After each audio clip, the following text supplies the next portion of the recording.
Yes, I think the room is getting a little bit quiet. Let's hope our session will attract people back. And first of all, my name is James Huang. I'm the SVP in DNV, and I'm based in Shanghai. So I want to start with a big welcome to the gentlemen, the panelists with me today, and also all other guests coming to Shanghai for this Capital Link event. Again, a very good afternoon, everyone.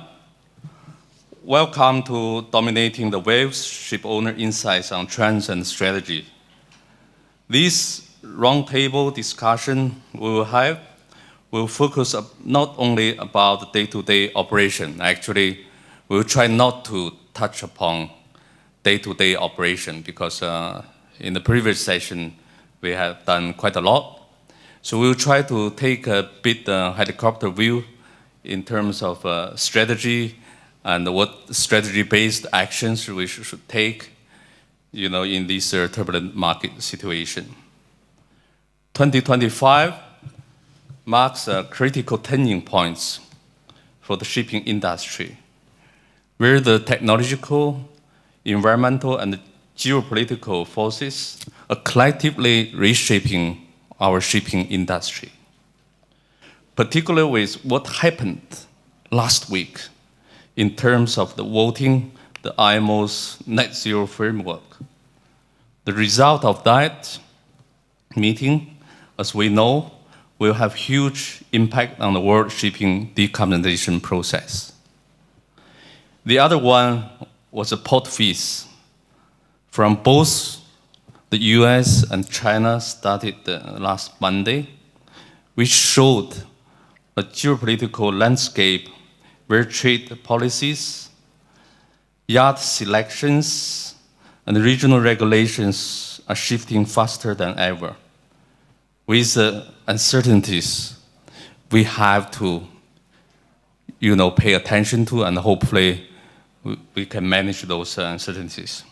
So today, we will explore with our panelists, the industry leaders here, how to align these strategies, both for industry and for each individual companies or organizations, in order to be on top of the competition, also in order to drive and cope with these trends I've just mentioned.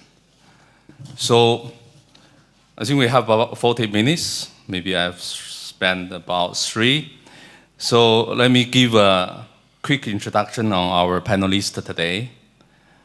They are Captain Stephanos Angelakos, and he is the CEO of Angelakos. And Mr. Mark O'Neill, he is the president and CEO of Columbia Group and former president of InterManager. Mr. Konstantinos Chang, maybe easier for me to call you Mr. Chang. Okay. He is the head of chartering from the Tsakos Group in Singapore. And Mr. Nikolas, I try to spell your family name, so Triantafyllakis, CEO of W Marine.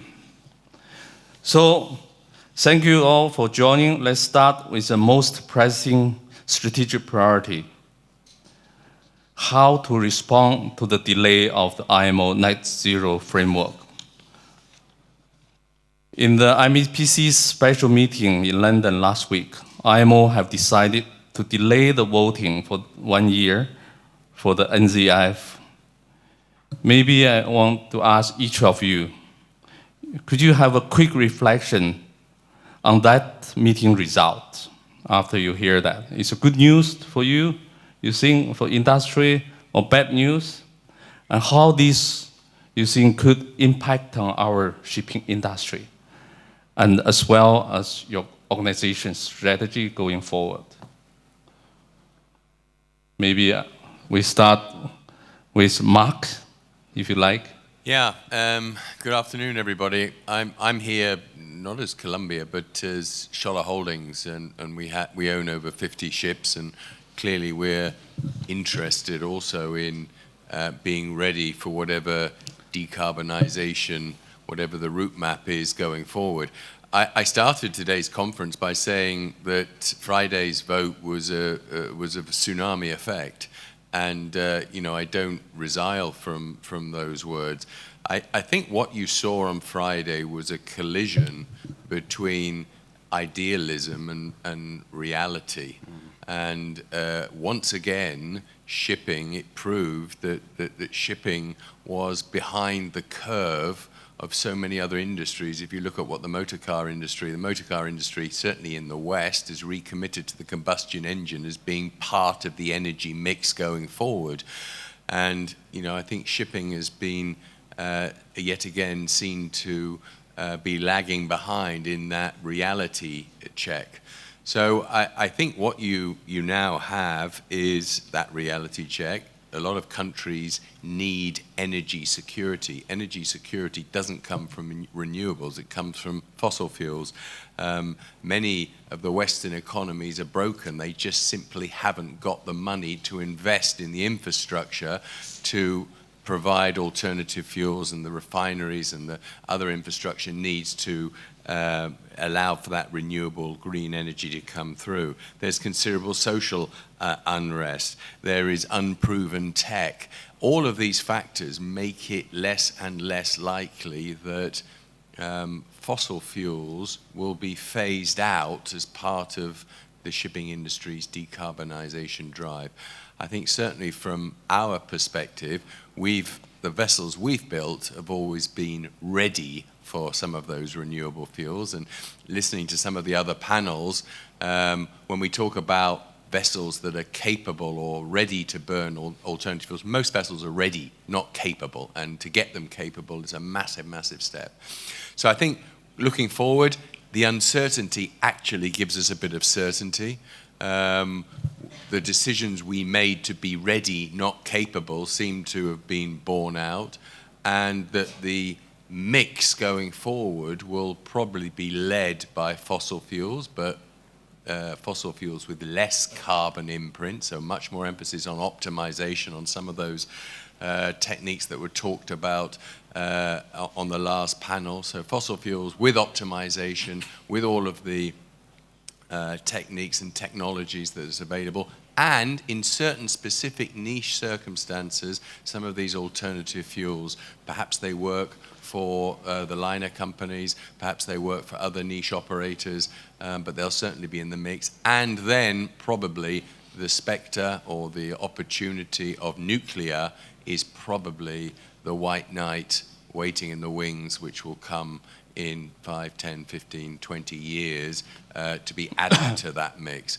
But I think that Friday was a death knell for the prospect of fossil fuels not being part of that mix going forward. And it probably showed the IMO, there's probably damage to the credibility of the IMO, not as an institution per se, of course not, but as a lobbyist for this decarbonization process. The IMO was never designed to be a lobbyist. It was designed to be a regulator, and we put it in a fight that it wasn't equipped to deal with. So I think maybe there are better equipped lobbyists to find the solution going forward. Nikolas. Thank you. Good afternoon, everybody, and many thanks to Nicholas Bornodis and Capital Link for their kind invitation. I fully confer with Mark's position on the IMO. I think it was a blow in their face, and I would disagree on credibility. I think IMO lost some of its credibility because they have not foreseen this coming. I agree that fossil fuels are there to stay for the longer term. We have a lot of technical and scientific, if you like, improvements and challenges going forward, which will probably make their use much more eco-friendly as they are today. So I think there is a mix of energy that we have to think going forward in shipping. And dual fuel, as was correctly said, To be ready is one thing, and to be capable is another thing altogether. So we have to wait and see what kind of fuel or fuels are going to be voted in at some point. But remember one thing, whatever is voted, it will take a lot of time until it's implemented. You need time to prepare the engines, to prepare the logistics, the networks, etc., etc. So there's going to be a rather long gap between the decision and the implementation, which means, to my humble opinion, that if you are today looking into shipping, you can still go forward and order a brand new vessel coming in 28, 29 with conventional fuels, maybe with a dual fuel readiness on the side, and that vessel will continue to be efficient because there's going to be a gap in the shipbuilding industry, and that will create opportunities with people with modern tonnage in their hands. Thank you. And do we actually, any of us here on this panel, be interesting, do we believe that the net zero framework is the only policy or prospective policy that is now going to be delayed? I very much doubt it. I think some of the targets, perhaps including the 2050 target, will also now start to be eroded. So I fully agree with Nikolas. Anyone ordering a conventional fuel vessel now is probably very, very safe in doing so, with all of the decarbonization technologies to reduce carbon effect and burning that are available in this day and age. Maybe. Yeah, I agree with all of that. I think the positive way to look at it is last week we saw that we have peaked in the confusion. There was, a few years ago we were all saying we're living in an environment of uncertainty, and that shifted, it metastasized, it metamorphosized into confusion, and that was materialized in last week's derailment of the discussions. So I think we hit rock bottom, we scraped the bottom of the barrel, and from now on it's only an upward tide. So hopefully, even though these discussions, these delays, the more delays there are and the more irrationality there is, the less decarbonization we can do. So there's less efficiency, and instead of moving fast, we're moving slower and putting more CO2 into the environment and wasting a lot of time and energy on things that we should be focusing on much more, which is safety and delivering our crew on board and ashore, and getting the cargoes on board and delivering them ashore in the most efficient manner possible. Yeah. Maybe let's welcome the opinion from Mr. Chang. Good afternoon, gentlemen and ladies. Thank you, Mr. Bonos, for the invitation. I would agree with the fellow panelists about the views about the decarbonization. If we could predict in 1 year if a vote again in the IMO would be positive or negative, unfortunately, I believe we wouldn't agree even next year about the decarbonization. I still believe that the owners and the ships are capable of having alternative technology, but the big question in this area is how economical is this technology to be implemented? Because as for now, the conventional tankers, the conventional fossil fuels are cheaper than the alternative fuel oils, and also the supply of the alternative fuel oils are not readily available in many ports in the world, apart from the major bunkering ports, let's say Singapore, maybe Shanghai, Rotterdam, US Gulf. So in my opinion, this is the uncertainty. Okay, we will have to figure out it in 1 year how the decarbonization will maybe be better, but sometimes shipping is targeted about the emissions, although other industries like aviation or automobile or railway industry, I think they emit much more emissions than the ships themselves. So we hope all to agree to find a solution, but I'm not very optimistic at the moment that we can agree.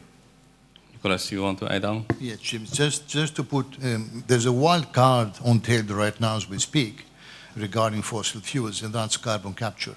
There is already a lot of technology in place, and I think it's moving at a very fast pace. So I won't be surprised if at some point someone comes along with a very clever, cost-effective system to capture all emissions on board a vessel. And that would be a real game changer. So don't discredit fossil fuels, we might be surprised. Or carbon offset, which the car industry is doing. So you save carbon in some aspects of your production and offset it against the other. I mean, I think the shipping industry has unfortunately allowed itself to let the regulation get ahead of the voter appetite, if you like. It didn't listen. The regulators didn't listen to the vast majority of the industry that were saying we're not ready and we're never going to be ready. So why are we even going down this road? And as I said, it was a train crash that was always going to happen. It was predicted in London in Shipping Week when Chris Wienicki said, the runway for decarbonisation is perhaps much longer and narrower than we all think. Everybody wants to decarbonise, and I think that wish, it's incumbent upon us as owners in any industry that we're operating in to do things more efficiently, more effectively, and cheaper. And if decarbonisation, which it obviously is part of that efficiency drive, then of course we'll do it because the voters, the shareholders, or the public will want that to happen. So it will happen in any event. But to lead with the chin and try and put regulation out there that simply wasn't going to work was a hiding for nothing, really. But Mark, you think the industry's voice will be more heard in this 1 year time when it comes to the preparation for the next meeting, or will be like before, will be ignored to some extent or big extent? I think we've got to change the representation. I agree totally with Nikolas. I think the IMO is the wrong body for this, and I think we have to look over the parapet of what other industries are doing and what they're saying. Work together. Stop this sort of splendid isolation. We're tiny. We're a tiny squeak, and we've got to actually watch what other industries are doing and actually piggyback them if necessary to get to the sensible solution. James, can I? Yeah. Just to add something here, we are committed to decarbonization, all of us, whether we're operators, whether you're shipbuilders, whether you're port operators, and the proof of that is look how technology in shipping and new designs has reduced consumption the last 4 or 5 years. The reduction is enormous, so this proves that there is a commitment towards that. We don't need regulations, we do it on our own, and we do it better. And we have started, most of us, or most of you have started that process, right? Yeah, that comes to my next question attached to this. So the bottleneck for shipping decarbonization is fuel, or green fuel, low or zero carbon fuel.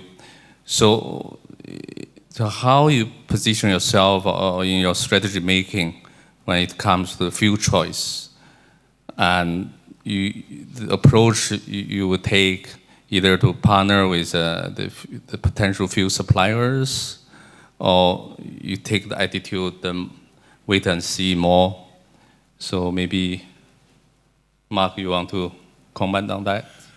Yeah, I mean, I echo what Nikolas is saying, that we're all committed to decarbonisation, and to the extent there are alternative fuels available and at an affordable cost, then that's something we will consider. But certainly, unless you're operating in a liner environment and you have the investment ability to set up these bunkering ports for these alternative fuels are never going to be a viable option. If you're spot trading, if you're trading worldwide, they're never going to be a viable option. And indeed, most of the dual fuel capable vessels have never actually burnt anything else except marine fuel oil. That's leaving aside the dual fuel ready vessels. So, you know, the reality again was there for everybody to see.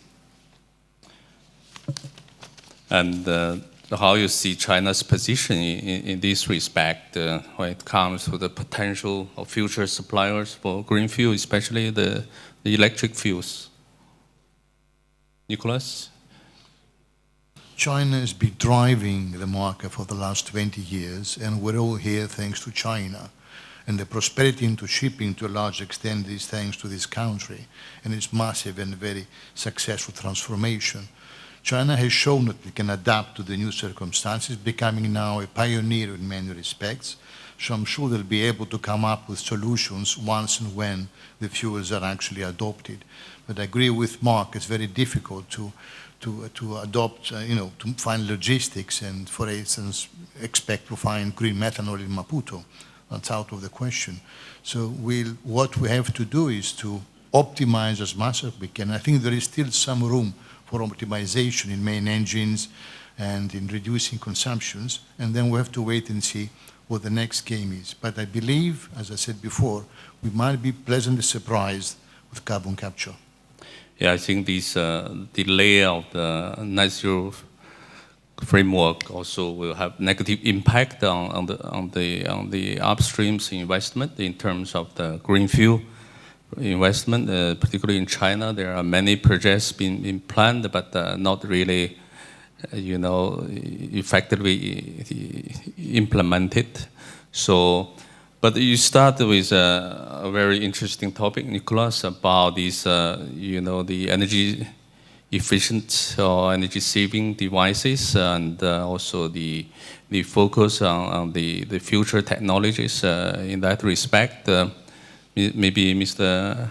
Angelakos, you want to share, your practice in your company, the focus in which... My practice it will be the same as everybody else's practice, where maintenance is a constant. We try and keep high maintenance, keep an eye out on retrofit technologies, invest in upgrades so that you can make your ship as efficient as possible. That applies for everybody, because the competition is very tough out there, and you want to have the most efficient ship, provide the most efficient service, which that in itself is sustainable. So, but there are things that you can do that we've heard, like you can put bulbs, fins, propellers, paints, which can make the ship somewhat more efficient. And our company, we've invested in 8 high-tech Kamsarmaxes in one of the best Chinese shipyards there are. It's our 5th new building program, and we're taking delivery next week of our, all going well, with our first Max, Kamsarmax, which has one of the highest performance speeds and consumptions that are being built today. We've sold our elder ladies a fleet of Panamaxes that we had built from 2001 to 2005, and they were replaced with these fine ships being built here in this phenomenal country of yours, where we've seen such an inspiring and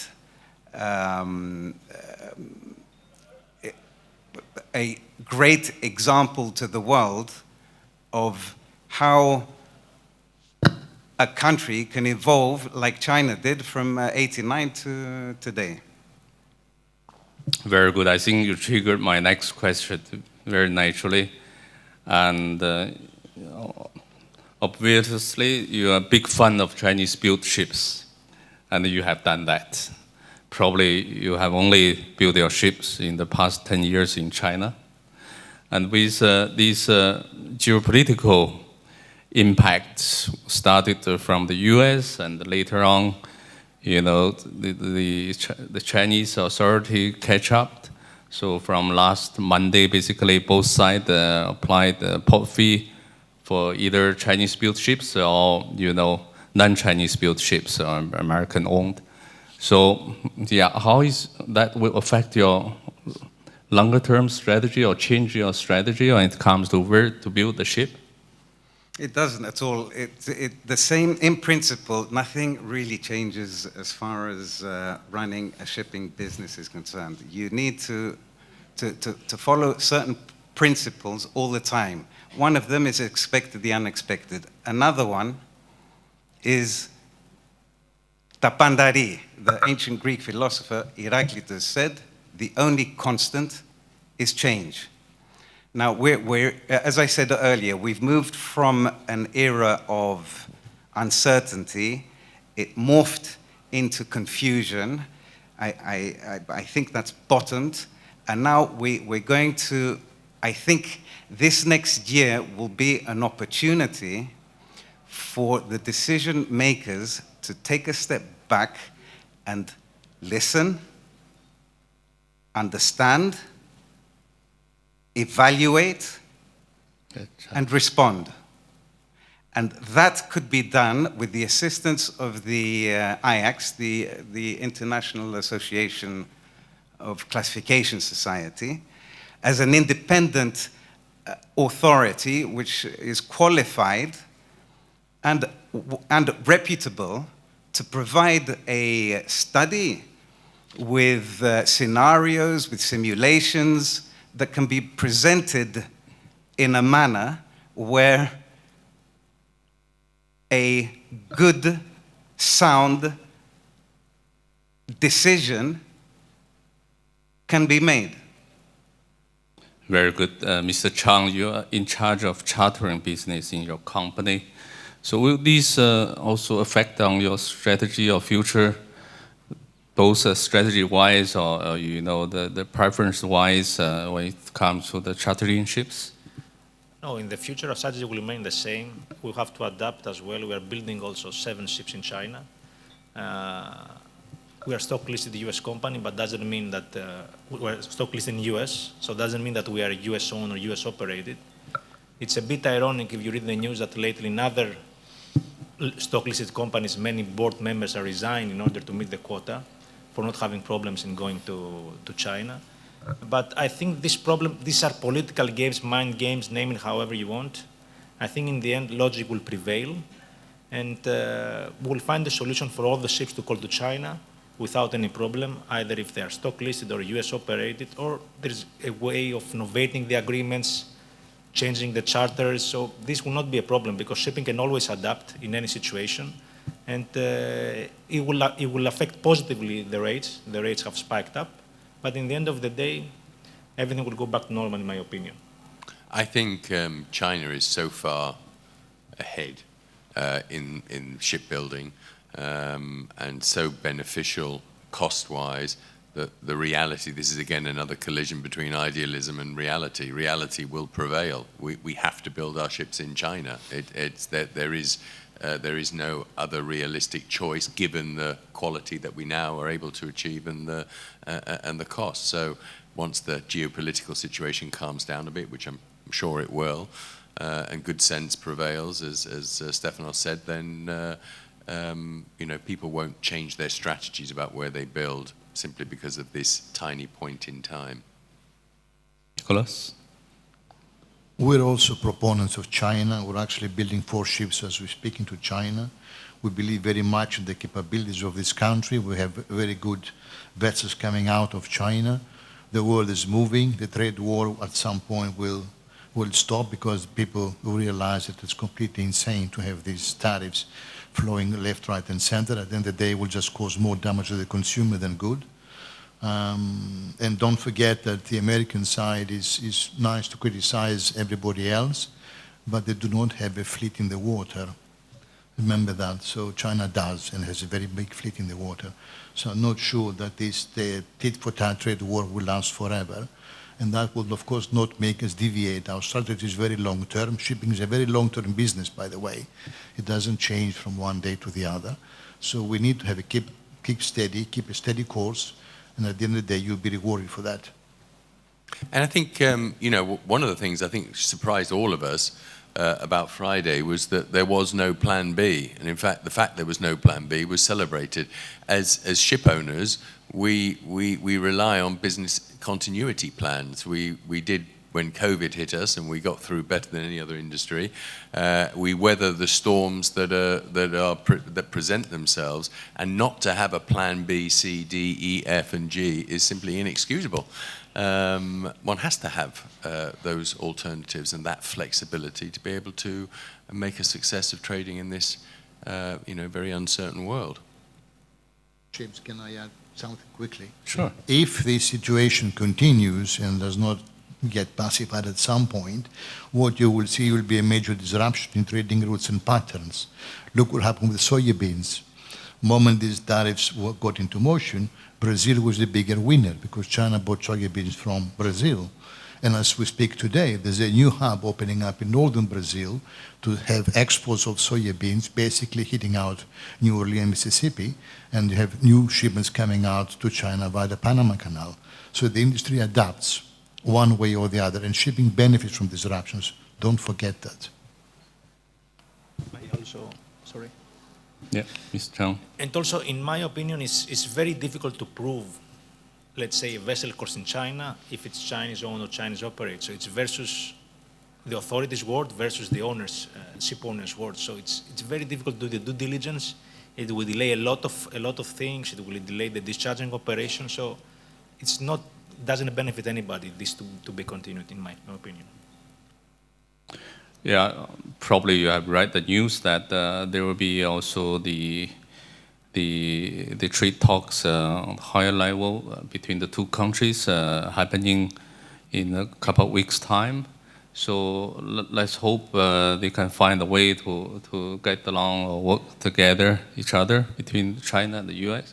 And hopefully the POFI issue will be eased after that, or will be covered in that talk. But as a shipping company or any organization on the shipping value chain, so we cannot wait until that comes. We have to be proactive, forward-looking, also flexible, and that comes to my next question.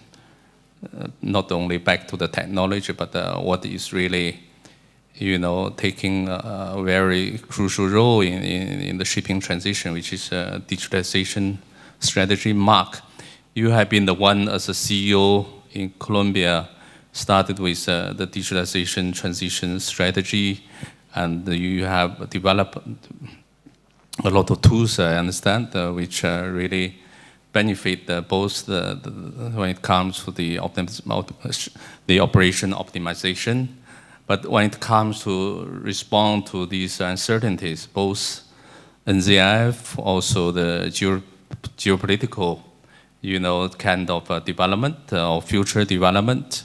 You think these digital tools or these digital strategies you have made, will contribute? Yeah, of course. We're seeing. We were one of the front runners on digitalization and optimization. We have our POCR that has a machine learning and AI functionality. We have our OneLink platform that you can really train crew remotely 2 weeks before they're due to join a vessel, and they will know the vessel like the back of their hand before they get on board because they've used virtual reality tools. It's amazing what you can achieve on the operational side using the digital techniques that are available now. Quite amazing. And the only bar to really widespread uptake is ignorance in the market of the cost. And when I say you can have all of that for $700 per vessel per month, people nearly fall off their chairs. Everyone thinks it costs so much to implement this, but of course it doesn't anymore. So I don't think that is at all affected by the geopolitical situation. These are very real changes. These are huge savings you can make to the operation of the vessels. These are huge savings you can make on your carbon emissions just through the technology that is now available, and available cheaply and affordable. So no, I don't see the threat, the geopolitical threat, impacting negatively on digitalization. I do look at AI and I worry, and we've just employed a head of AI within our organization primarily to lay down governance in its use. I think AI is fantastic. It is a fantastic opportunity, but it's also a huge threat to us all if it is not properly governed, if our employees are not properly governed in the use of it. So AI is yet another aspect of this whole digitalization technology opportunity, but really has to be kept on a very tight leash going forward. Nikolas? I agree with Mark. Digitalization is a fantastic tool to streamline information, to make people aware of circumstances, to prevent accidents, etc., and to make things run smoother, but it is not a decision-making tool. The AI would not decide the vessel's course. The AI would not run or overrun the actors. It's the human element. So we have to remember, we use the AI for the benefits of what it gives us, but at the end of the day, is the human person, the human element taking the decisions. Okay, very good, gentlemen. So I think due to the time limit, I really want to leave some time to our audience. I think especially in our panel, we're talking something or discussing something very importantly with a helicopter view, also with your role as industrial leaders. So we're supposed to talk about strategy, also the forward-looking strategies and approaches. Maybe let's take maximum 2 questions from audience. Is anybody want to ask?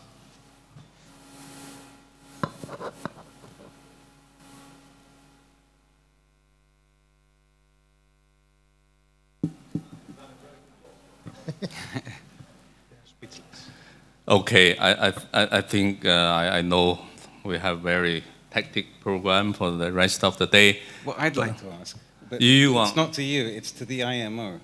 To IMO, Yeah, yes. to the IMO. Anybody from IMO here? Has the IMO conducted a study with scenarios and simulations so that they can see how to execute a 5, 10, 15, 20, 25, 50-year plan? I think this is a difficult question without getting answer from panelists, neither the audience. I think IMO, in my opinion, so has a role when it comes to the global regulatory development. So hopefully, with this delay of the NZIF, we will not see many new regional decarbonization regulations popping up in short time. But let's hope they take the role. But at the same time, they really, can evaluate what the concern from the industry and make that development, the regulatory development, pragmatic.